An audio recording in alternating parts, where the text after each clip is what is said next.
जोहार हजारीबाग। मैं फैज़ अनवर, आप देख रहे हैं जोहार हजारीबाग। लोकसभा का चुनाव आने वाला है और 15,26,000 से ज़्यादा लोग हजारीबाग में वोट करेंगे। इस साल तो 81,000 नए वोटर ऐड हुए हैं। वोटिंग की प्रक्रिया को लेकर आज हजारीबाग संग्रहालय में मीटिंग था।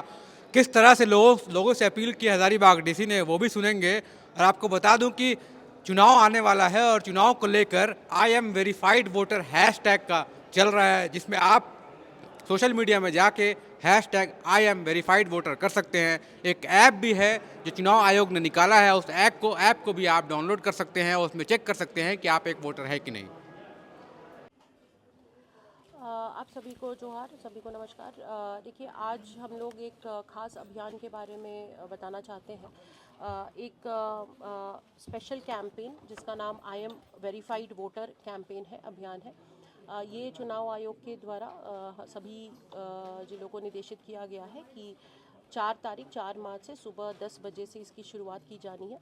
इस अभियान का मुख्यतः उद्देश्य यही है कि हमारे जितने भी वोटर्स हैं, हमारे जितने भी मतदाता हैं, वो अपने मतदाता सूची अपने कंसर्न बूथ में अपने बीएलओ के माध्यम से या हमारे सहायक निर्वाचन निबंधन पदाधिकारी के माध्यम से ये चेक कर लें कि मतदाता सूची में जो उनका नाम है वो सही है। अगर इस बार उन्होंने एनरोल कराया है तो उनका नाम है या नहीं।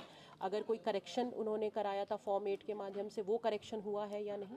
और ये भी उद्देश्य है कि अगर कोई छूट गया है, कोई वोटर अभी भी एलिजिबल वोटर जो 18 वर्ष या उससे ऊपर है और उनका नाम मतदाता सूची में नहीं है, तो वो फॉर्म 6 भर के अपने नाम को ऐड करा सकते हैं, करेक्शन करा सकते हैं। अगर कोई त्रुटि है फॉर्म 8 भर के, और अगर कोई मृत वोटर है या नाम डिलीशन का केस है तो फॉर्म 7 भर के उसे डिलीट करा सकते हैं।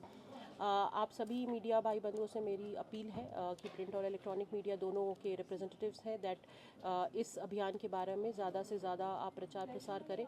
ये अभियान कुल 3 हफ्तों तक चलेगा और हमारा टारगेट ये है कि हम लोग ज़िले के हर एक वोटर को वेरीफाई कर सकें।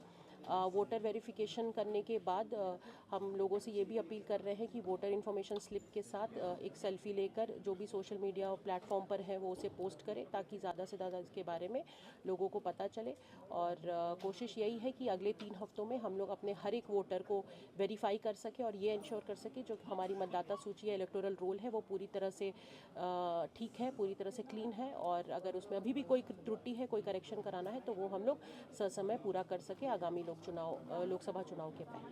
किन किन पहचान पत्रों से वोट कर सकते हैं मतदाता? ये भी आपके माध्यम से एक जानकारी देना चाहती हूँ कि एपिक कार्ड जो है वो मैंडेटरी नहीं है वोट करने के लिए। मैंडेटरी कंडीशन बस यही है कि वोटर का नाम मतदाता सूची में होना चाहिए। इसके अलावा 11 तरह के और वैकल्पिक आइडेंटिटी कार्ड्स हैं, जैसे कि आधार कार्ड, पासपोर्ट, ड्राइविंग लाइसेंस, अन्य और भी 8 और आइडेंटिटी कार्ड्स हैं जिसकी डिटेल जानकारी हम लोग आपको दे देंगे।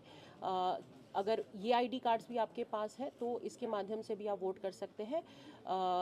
सिर्फ कंडीशन यही है कि आपका नाम मतदाता सूची में होना चाहिए। एपिक कार्ड हम लोग कोशिश कर रहे हैं ज़्यादा से ज़्यादा लोगों तक पहुँचे, लेकिन अगर एपिक कार्ड किसी वजह से इलेक्शन के पहले आप तक नहीं भी पहुँचता है तो भी आप वोट कर पाएंगे अगर आपका नाम वोटर लिस्ट में है। मैम, मतदाता सूची जारी किया गया है, कितने मतदाता 2024 के लोकसभा चुनाव में मतदान करेंगे?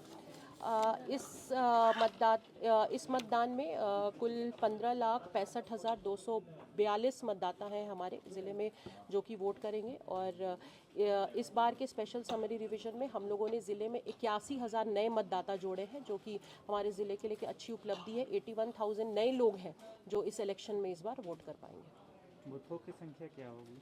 हमारे ज़िले के बाउंड्री के अंदर कुल 1666 बूथ हैं और पार्लियामेंट्री कॉन्स्टिट्यूएंसी में, जिसमें कुछ बूथ रामगढ़ और कुछ बूथ कोडरमा के भी आते हैं, उसमें करीब 1866 बूथ हैं।